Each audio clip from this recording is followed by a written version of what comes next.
1998년 여름, 경상남도 어느 한적한 시골 마을에서는 새벽을 알리는 닭 울음소리가 기와지붕 위로 퍼져나갔다.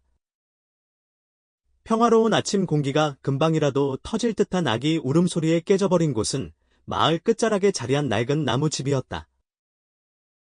집 안에서는 20간 넘은 젊은 여인. 미란이 출산의 고통으로 땀에 젖은 채 침대에 누워 있었다. 그녀는 힘겹게 몸을 일으키며 간절한 눈빛으로 속삭였다. 내 아이는 어디 있나요? 제발, 아기를 보게 해주세요. 산파는 잠시 침묵하다가 조심스럽게 아기를 그녀에게 건네주었다. 미라는 아기를 감싸고 있는 천을 살며시 걷어내자 심장이 멎는 듯했다. 그녀의 눈앞에는 작은 아기가 누워 있었지만 갓난아기의 얼굴은 찢어진 입술과 한쪽으로 심하게 굽은 등 볼에는 마치 핏물 자국처럼 생긴 붉은 반점이 목까지 길게 이어져 있었다. 미라는 몸이 굳어버렸다. 그녀의 머릿속에는 쏟아지는 수많은 걱정과 마을 사람들의 수군거림, 냉담한 시선들이 떠올랐다. 그때 그녀의 남편 석진이 집 안으로 들어왔다. 아기의 모습을 본 그의 얼굴은 순식간에 굳어졌다. 미란, 우리 애가. 그의 목소리는 가늘게 떨렸다. 여보, 우리 애가 왜 이러는 거예요? 미란은 울먹이며 물었다. 눈에서는 하염없이 눈물이 흘러내렸다. 석진은 아무런 대답도 하지 못하고 그 자리에 주저앉아 두 손으로 머리를 감싸 쥐었다. 그는 가족의 희망이었던 갓난아이가 왜 이런 모습으로 태어났는지 도저히 믿을 수 없었다. 산파는 안타까운 표정으로 말했다. 아이가 안 됐지만 부부는 마음의 준비를 하셔야 할 겁니다. 아마도 사람들은 몹시 수군거릴 거예요. 그 말은 마치 칼날처럼 석진의 가슴을 후벼 팠다. 이틀 뒤, 온 마을 사람들이 이 사실을 알게 되었다. 사람들은 수군거리고 뒷말을 퍼뜨렸으며 심지어 어떤 사람들은 아기가 불길한 징조라고까지 말했다. 석진의 어머니는 낡은 사고방식을 가진 여자로 저 애는 정상이 아니야. 우리 집안에 저런 아이는 없었어. 혹시 무슨 죄를 지어서 그런 건 아닐까? 저 애는 절대 데리고 있을 수 없어. 라고 말했다. 미라는 깜짝 놀라며 어머니, 제 아이잖아요. 라고 소리쳤다. 하지만 석진의 눈빛은 이미 변해 있었다. 그는 아내를 보다가 아기가 누워있는 요람을 보았다. 미란, 난 안 돼. 석진의 말에 미란은 울음을 터뜨렸다. 그날 밤, 작은 집에서 부부는 말없이 마주 앉아 있었다.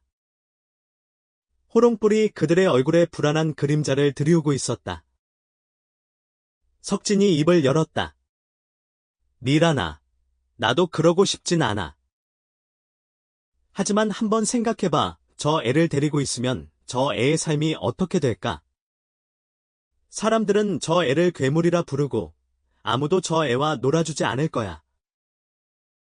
아무도 저 애를 받아들이지 않을 거야. 우리는 견딜 수 있겠지만 저 애는 어떨까?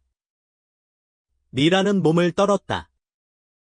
그녀는 남편의 말이 옳다는 것을 알지만 마음속으로는 결코 받아들일 수 없었다. 당신 말이 맞아요. 하지만 석진은 아내의 손을 꼭 잡았다. 미란아, 우리 아이를 더 좋은 곳으로 보내주자. 우리보다 더 잘 보살펴줄 수 있는 곳으로. 미란의 눈에서 하염없이 눈물이 떨어졌다. 한밤중, 온 마을이 깊은 잠에 빠져 있을 때, 석진은 낡은 천으로 아기를 감쌌다. 미라는 가슴이 찢어지는 듯한 고통을 느끼며 남편의 곁에 서 있었다. 부부는 집을 조용히 빠져나와 마을 초입에 있는 작은 절로 향했다. 차가운 밤바람이 불어왔고 개 짖는 소리가 마을 길을 따라 울려 퍼졌다. 미라는 아기를 절 문 앞에 내려놓고 떨리는 손으로 천을 걷어내 마지막으로 아기를 바라봤다. 아기는 여전히 잠들어 있었고 작은 입술은 마치 부모가 자신을 떠나고 있다는 사실을 전혀 모르는 듯 살짝 벌어져 있었다. 내 아가. 미라는 울먹였다. 석진이 아내의 손을 잡아 끌었다. 가자, 미란. 미라는 고개를 저으며 눈물을 쏟아냈지만 이내 돌아서서 발걸음을 옮겼다.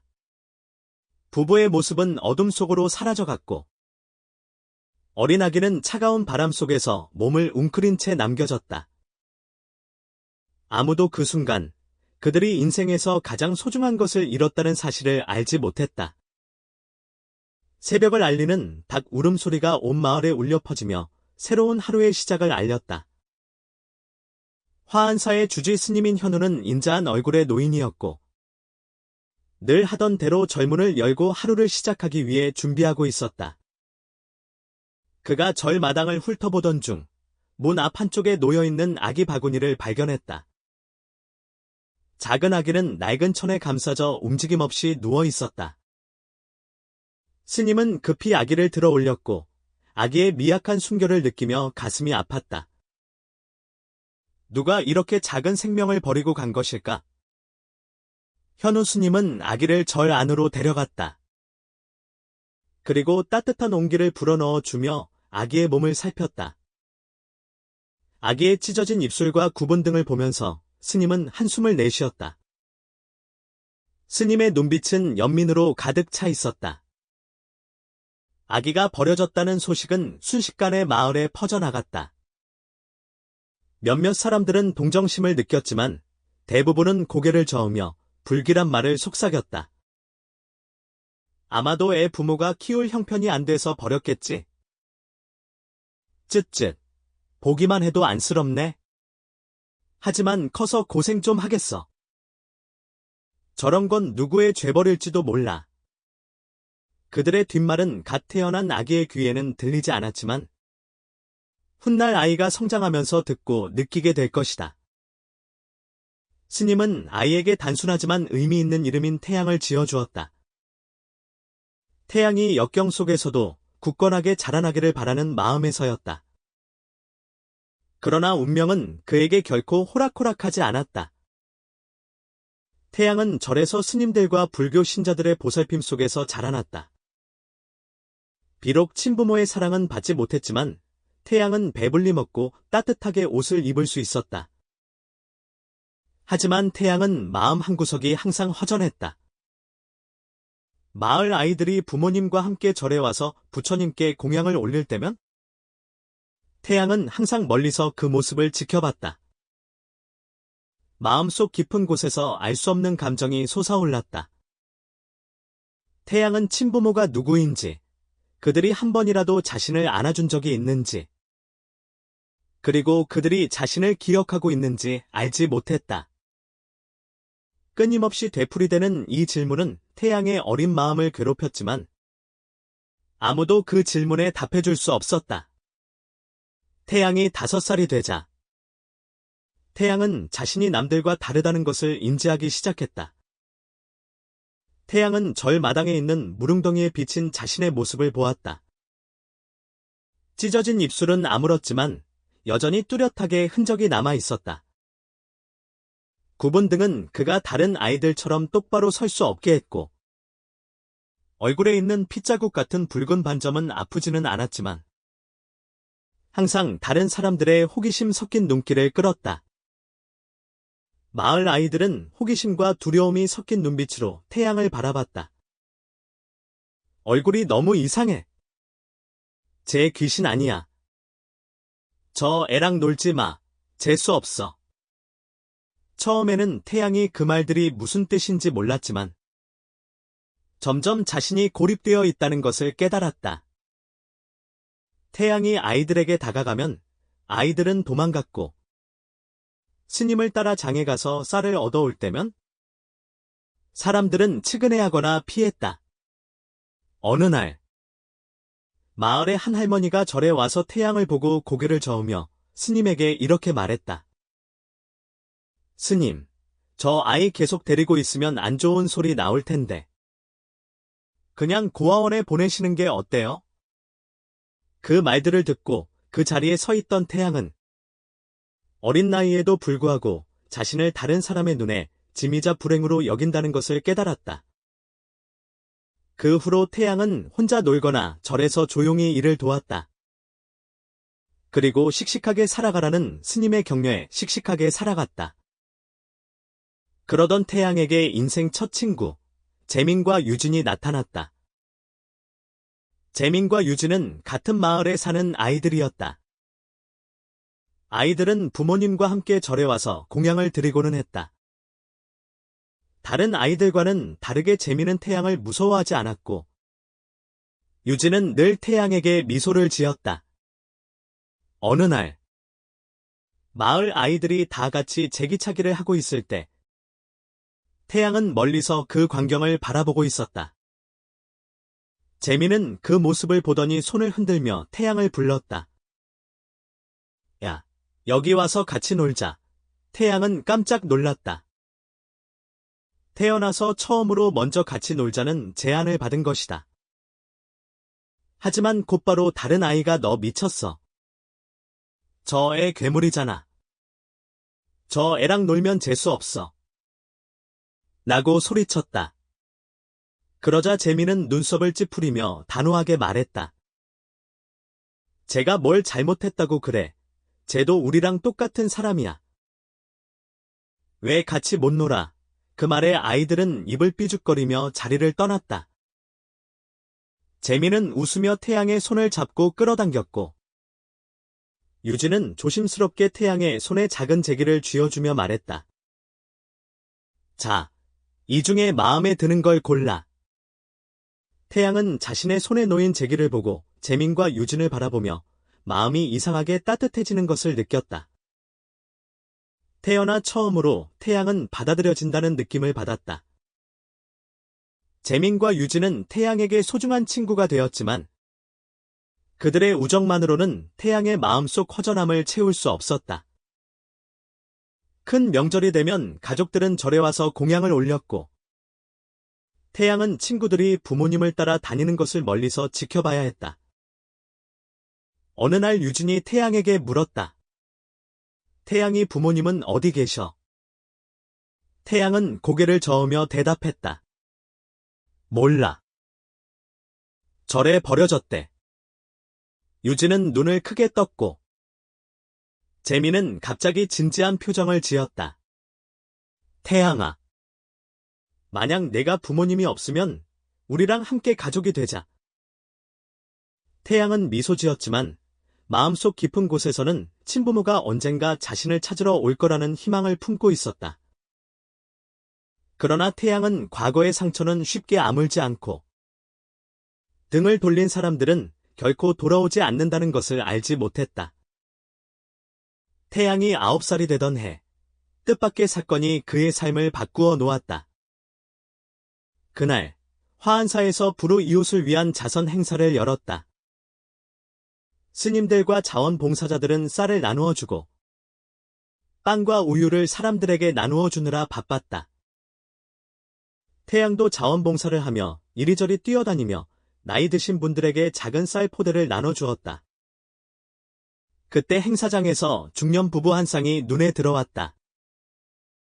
화한사 자선 행사에서 태양은 낯선 중년 부부를 만난다. 남자는 햇볕에 그을린 피부에 듬성듬성 흰머리가 있는 야윈 체격이었고 여자는 수수한 옷차림에도 불구하고 따뜻한 인상을 풍겼다. 그들은 박씨 부부였다. 박씨 아저씨와 김씨 아주머니는 시장에서 빵을 팔면서 어렵게 생계를 이어갔지만 남을 돕는 데는 항상 적극적이었다. 쌀을 받고 나서 김씨 아주머니는 태양을 발견하고 깜짝 놀랐다. 그녀는 몸집이 작고 약간 등이 구분되다 얼굴에 핏자국 같은 반점이 있는 태양을 보고 마음이 아팠다. 하지만 그녀를 사로잡은 것은 슬퍼 보이지만 동시에 비범한 지혜를 빛내고 있는 아이의 눈빛이었다. 박씨 아저씨도 그 눈빛에 주목하고 주지 스님에게 조심스럽게 물었다. 스님, 저 아이는 누구인데 절에서 살고 있나요? 현우 스님은 슬픈 표정으로 한숨을 쉬며 대답했다. 저 아이는 갓난아기 때 절 문 앞에 버려졌어요. 어찌나 불쌍한지, 커서도 자기 부모 얼굴도 모르고, 아무도 데려가 키우려고 하지 않네요. 김씨 아주머니는 저도 모르게 가슴에 손을 얹었다. 그녀의 마음속에서 깊은 슬픔이 올라왔다. 그럼, 어릴 때부터 계속 여기서 살았다는 건가요? 스님은 고개를 끄덕였다. 네. 착하고 똑똑하지만. 불행하게도 세상 사람들이 괴롭히고, 절에서는 가족을 찾을 수도 없네요. 박씨 아저씨와 김씨 아주머니는 서로를 바라보았다. 그들은 오랫동안 아이를 간절히 원했지만, 나이가 들어 더 이상 아이를 갖는 것이 힘들다는 것을 알고 있었다. 하지만 태양을 보자마자 김씨 아주머니의 마음속에 어떤 생각이 떠올랐다. 그녀는 태양을 보다가 남편을 바라봤고, 남편은 아내가 무슨 생각을 하는지 알고 있다는 듯 고개를 살짝 끄덕였다. 그리고 그들은 태양의 인생을 영원히 바꿔놓을 결심을 했다. 다음 날, 박씨 아저씨와 김씨 아주머니는 빵 한 덩어리와 우유 한 상자를 들고 다시 절을 찾아왔다. 태양은 절 마당을 쓸고 있다가 그들을 보고 호기심 가득한 눈으로 바라봤다. 김씨 아주머니는 미소를 지으며 태양 앞에 앉아 빵을 내밀었다. 배고프지? 이거 먹고 힘내. 태양은 눈을 깜빡이며 망설였다.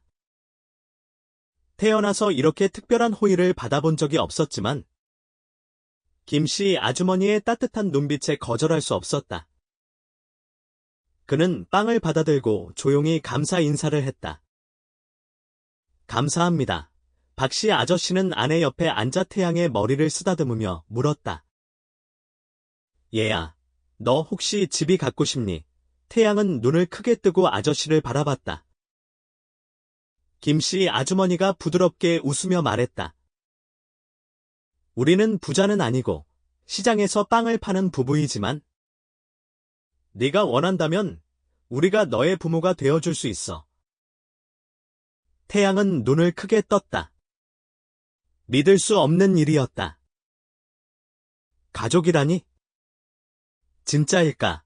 그는 스님을 바라보았다. 태양의 눈빛에는 불안함과 동시에 희망이 가득했다. 스님은 천천히 고개를 끄덕였다. 그렇게 9년간 외롭게 살았던 태양은 드디어 진짜 가족을 갖게 되었다.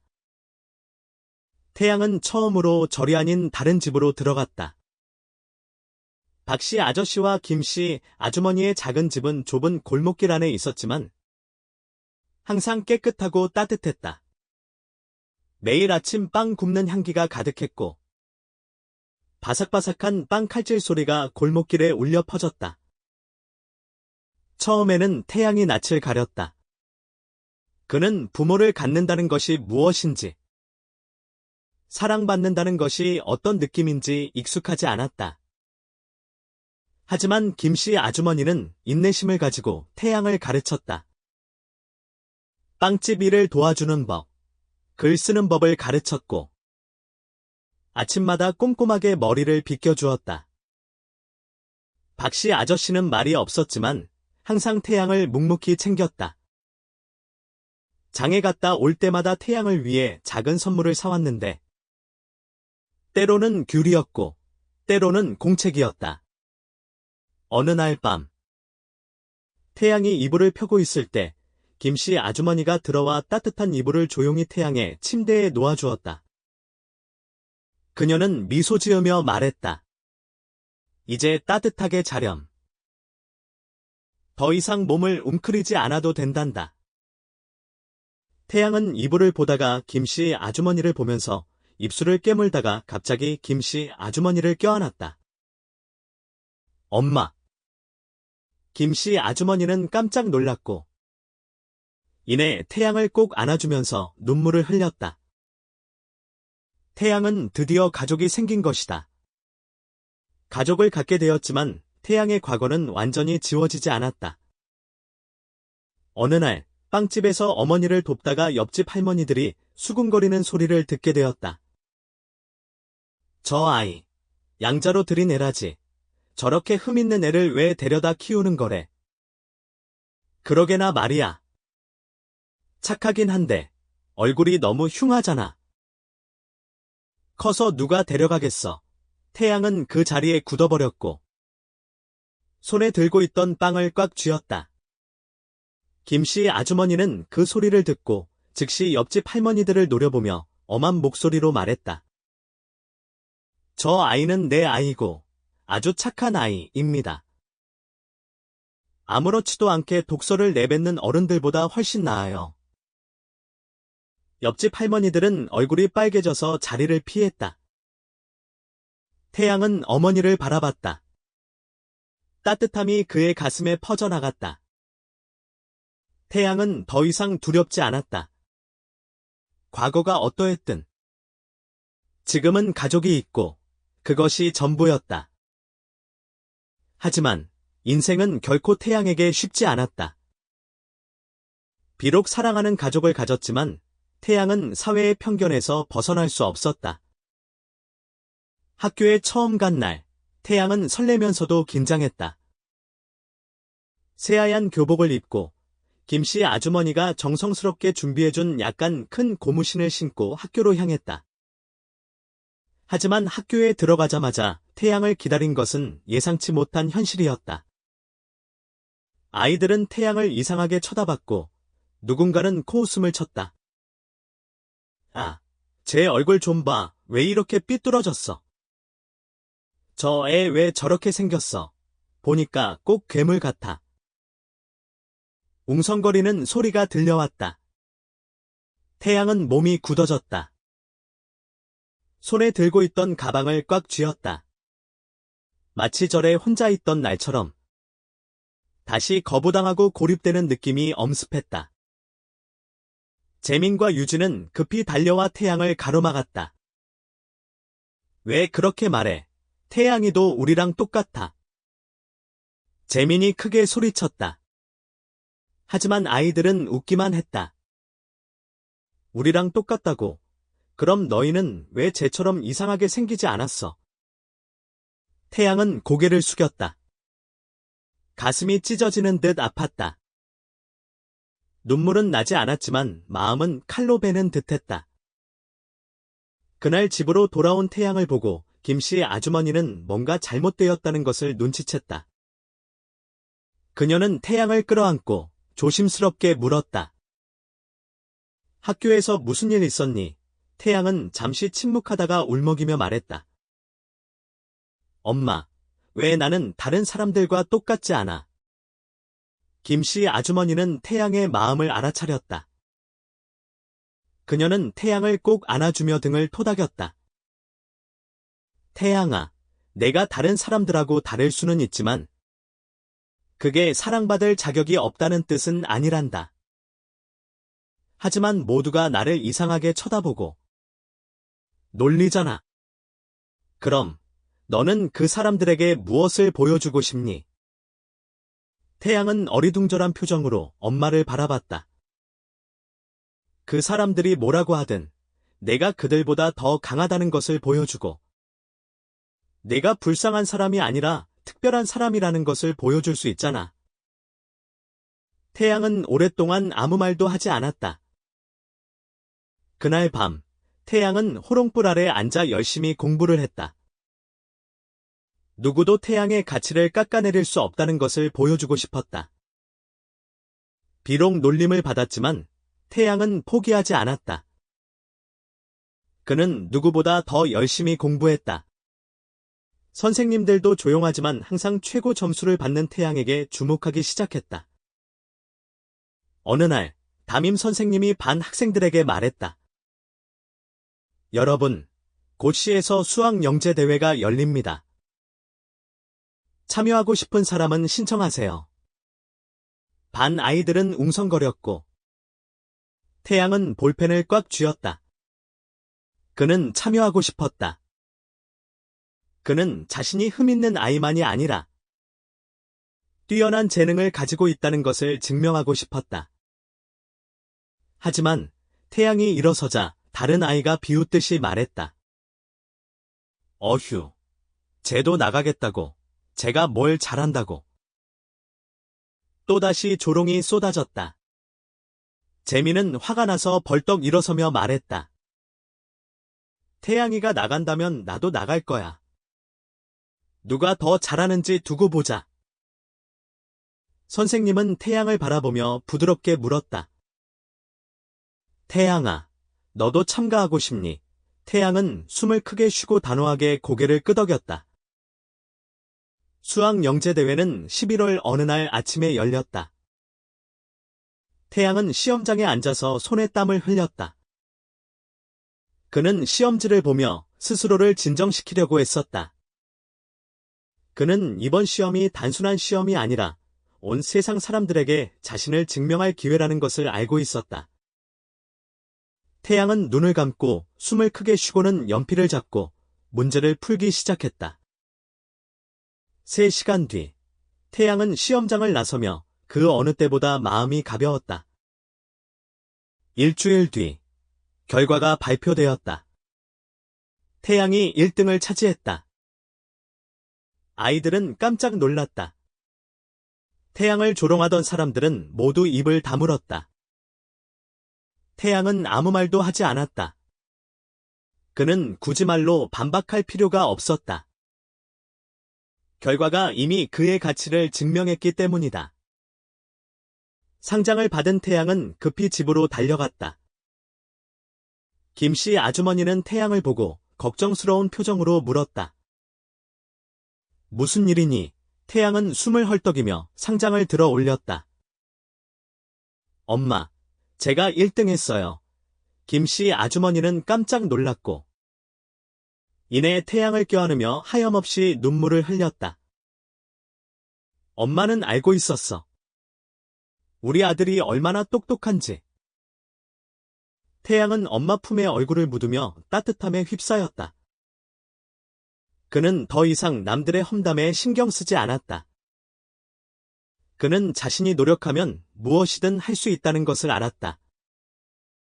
그리고 이것은 시작에 불과했다. 그 후, 선생님들은 태양에게 더 많은 관심을 기울였다. 어느 날, 학교의 의사 선생님이 방문해서 학생들에게 의학 분야에 대한 이야기를 들려주었다. 그는 가난한 어린 시절을 극복하고 뛰어난 의사가 된 민 박사였다. 태양은 그의 강연에 완전히 매료되었다. 강연이 끝나자 태양은 민 박사에게 다가가 물었다. 저도 의사가 될 수 있을까요? 민 박사는 태양을 잠시 바라보다 미소 지으며 물었다. 내가 너와 같은 사람들을 돕고 싶니? 태양은 힘차게 고개를 끄덕였다. 민 박사는 태양의 어깨에 손을 얹었다. 그렇다면 열심히 노력해야 한다. 아무도 네가 할 수 없다고 말하게 두지 마라. 그날부터 태양은 간절한 꿈을 품었다. 자신과 같은 아이들을 돕는 의사가 되겠다고. 그러나 이 여정은 결코 쉽지 않았다. 태양이 박씨 아저씨와 김씨 아주머니에게 의사가 되겠다는 꿈을 말했을 때 그들은 태양을 자랑스러워했다. 박씨 아저씨는 태양에게 물었다. 정말 후회하지 않겠니? 태양은 단호하게 고개를 끄덕였다. 네, 저는 저와 같은 아이들을 돕고 싶어요. 저는 저처럼 외롭고 고통스러운 아이들이 없었으면 좋겠어요. 김씨 아주머니는 태양의 손을 살며시 잡으며 눈물을 글썽였다. 엄마는 내가 해낼 수 있을 거라고 믿어. 그러나 태양이 다른 사람들에게 그 말을 했을 때는 전혀 다른 반응을 보였다. 학교에서 태양이 의대에 가고 싶다는 것을 알게 된 사람들은 비웃었다. 저 애가 의사가 된다고 누가 저 애한테 치료받고 싶어 하겠어. 저런 괴물 같은 의사가 어디 있어. 차가운 비웃음은 칼날처럼 가슴을 찔렀지만 태양은 꺾이지 않았다. 그는 민 박사의 말을 기억했다. 아무도 내가 할 수 없다고 말하게 두지 마라. 그는 분노하는 대신 밤낮으로 묵묵히 공부했다. 조롱을 받을수록 더 잘 해내서 남들의 생각을 바꾸어주고 싶었다. 그는 편견은 성공으로만 이길 수 있다는 것을 알았다. 태양이 18살이 되던 해, 대학 입시가 시작되었다. 밤을 새우며 공부하고 새벽 일찍 일어나 공부했던 모든 날들이 이제 이 순간을 위해 있었다. 태양은 시험장에 앉아 시험지를 보고 숨을 크게 쉬었다. 더 이상 물러설 곳이 없었다. 그는 연필을 잡고 글을 쓰기 시작했다. 3일 뒤, 그는 마지막 시험장을 나오면서 힘이 다 빠졌지만 그의 마음속에는 불이 활활 타올랐다. 그는 최선을 다했다. 이제 결과를 기다릴 뿐이었다. 합격자 발표날. 태양은 컴퓨터 화면 앞에 앉아 떨리는 손으로 수험번호를 입력했다. 합격자 명단이 뜨자 태양은 숨을 크게 쉬었다. 김태양, 28.75점, 서울대학교 의과대학 합격. 태양은 그 자리에 굳어버린 듯 멍하니 있다가 울음을 터뜨렸다. 엄마, 저 합격했어요. 김씨 아주머니는 태양을 껴안고 계속 눈물을 쏟았다. 박씨 아저씨는 울먹이는 목소리로 태양의 등을 두드렸다. 아빠는 알고 있었다. 우리 아들은 해낼 줄 알았어. 온 가족이 어린아이처럼 울었다.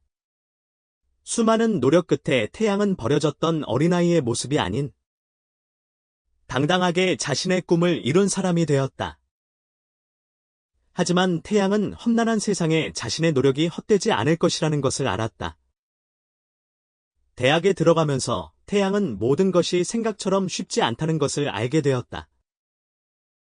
이곳은 치열하고 재능 있는 사람들로 가득 찬 곳이었다. 태양은 시골 출신이고 남들과 다른 외모를 가졌기 때문에 다른 학생들의 뒷말과 시선의 중심에 서게 되었다.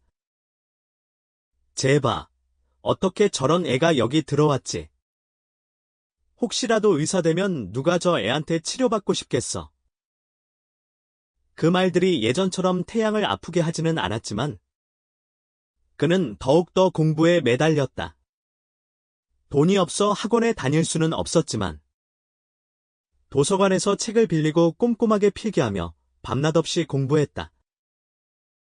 그는 다른 사람의 인정을 받으려고 하기보다 스스로 해낼 수 있다는 것을 증명하고 싶었다. 대학 3학년 때 태양은 서울의 대학병원에서 실습을 하게 되었다. 어느 날 병원의 한 노인이 진료를 받으러 왔는데 태양을 보자마자 얼굴을 찌푸렸다. 아니, 저 애가 의사라고 얼굴이 왜 저렇게 흉해? 난 저 애한테 진료 안 받아. 병실은 순식간에 침묵에 잠겼다. 순간 당황스러운 분위기가 감돌았다. 태양은 가만히 서 있었지만 이내 고개를 숙이고 다른 실습생에게 환자를 양보했다. 그날 태양은 기숙사에 돌아와 밤새 울었다. 그는 차별에 익숙하다고 생각했지만 환자가 직접 자신을 거부하자 가슴속 깊은 곳의 상처가 다시 아물지 않았다는 것을 깨달았다. 그는 자신이 가진 실력만으로는 충분하지 않다고 생각했다. 왜냐하면 사회는 여전히 그를 받아들일 준비가 되어 있지 않았기 때문이다. 태양은 학교를 그만둘까 생각했다.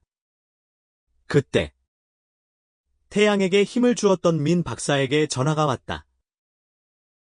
태양아, 어떻게 지내니? 왜 요즘 병원에 안 보이니? 태양은 머뭇거리다가 예전에 있었던 일을 털어놓았다. 민 박사는 잠시 침묵하다가 웃으며 말했다. 태양아, 사실 나도 옛날에 비슷한 일을 겪었단다. 태양은 놀랐다. 선생님도요. 민 박사는 말을 이었다. 나는 가난한 어린 시절을 보냈고 학원을 다닐 돈이 없어서 그리고 부모님이 의사가 아니라는 이유로 멸시를 당했단다. 하지만 내가 뭘 했는지 아니, 뭘 하셨는데요? 나는 사람들이 나를 함부로 평가하도록 내버려두지 않았단다. 내 능력이 세상에 소리치게 만들었지. 태양은 침묵했다. 민 박사는 계속해서 말했다. 태양아, 처음에는 사람들이 너를 믿지 않을 수도 있어. 하지만 내가 그 사람들의 생명을 구한다면 그 사람들의 마음을 바꿀 수 있을 거야. 태양의 마음속에 한 줄기 빛이 들어오는 듯했다. 그는 왜 의사가 되려고 했는지 떠올렸다. 남들에게 인정받기 위해서가 아니라 사람들을 구하고 싶어서였다. 남들이 자신을 받아들이든 아니든 그는 사람들을 구할 것이다. 다음 날, 태양은 다시 병원으로 돌아왔다. 그리고 환자가 치료를 거부할 때 더 이상 물러서지 않았다. 그는 환자에게 자신의 능력을 보여주었다. 차분하게 환자의 병에 대해서 자세히 설명하고 전문적인 치료 계획을 제시했다. 처음에는 환자가 주저했지만 태양의 열정과 깊은 지식에 감동하여 치료를 받기로 했다. 그 환자는 태양의 외모에 상관없이 태양을 받아들인 최초의 환자였다. 이것은 태양의 삶에서 정말 큰 전환점이 되었다. 태양은 자신의 가치를 증명하기 위해 끊임없이 노력했지만 여전히 풀지 못한 숙제가 하나 있었다. 친부모와 마주하는 일이었다. 그리고 운명은 또다시 피할 수 없는 만남을 준비하고 있었다. 어느 늦은 밤, 태양은 병원에서 12시간의 긴 근무를 마치고 피곤한 몸을 이끌고 있었다. 그때 그의 전화벨이 울렸다. 낯선 번호였다. 태양은 망설이다가 전화를 받았다. 김태양 선생님 맞으십니까? 지금 당장 선생님이 필요합니다. 교통사고로 크게 다친 환자가 있습니다. 태양은 즉시 정신을 차렸다. 알겠습니다. 바로 가겠습니다. 그는 급하게 의사 가운을 입고 응급실로 달려갔다. 수술대 위에는 중년 남자가 의식을 잃은 채 누워 있었고 머리와 가슴에서 피가 계속 흘러나오고 있었다. 태양은 환자의 기록을 빠르게 확인했다. 환자의 이름은 박석진, 50세였다. 더 생각할 시간도 없이 태양은 환자의 생명이 최우선이었다. 그는 장갑을 끼고 숨을 크게 내쉬었다. 수술 시작하겠습니다. 수술은 5시간 동안 계속되었다. 태양은 쉴 틈 없이 수술에 집중했고 그의 손놀림은 정확하고 꼼꼼했다. 그에게는 그 어떤 환자도 소중했고 그들은 살려야 할 존재였다. 드디어 모든 것이 안정되자 태양은 마스크를 벗고 안도의 한숨을 쉬었다. 바로 그 순간 나이든 여자가 울면서 응급실로 뛰어들어왔다. 태양은 그녀가 자신의 친어머니인 미란이라는 것을 알고 깜짝 놀랐다. 미란 역시 태양을 보고 놀라움을 감추지 못했다. 두 사람은 굳은 듯 서 있었다. 잠시 후 미란은 떨리는 발걸음으로 태양에게 다가왔다. 얼굴은 창백했고 입술을 파르르 떨며 말했다. 너, 내 아들. 태양의 가슴이 쿵 내려앉았다. 미란의 목소리는 떨렸다. 태양아, 내가 맞지. 태양은 뭐라고 대답해야 할지 몰랐다. 지난 25년 동안 태양은 부모가 누구인지, 자신을 안아준 적이 있는지, 자신을 기억하는지 매일 궁금해했었다. 그리고 만약 다시 만난다면 무슨 말을 해야 할지 고민했었다. 하지만 지금 자신을 버린 여인 앞에 서자 태양은 텅 빈 감정을 느꼈다. 병실에는 무거운 침묵만이 감돌았다. 미라는 남편의 침대 옆에 앉아 석진의 손을 꼭 잡고 있었다.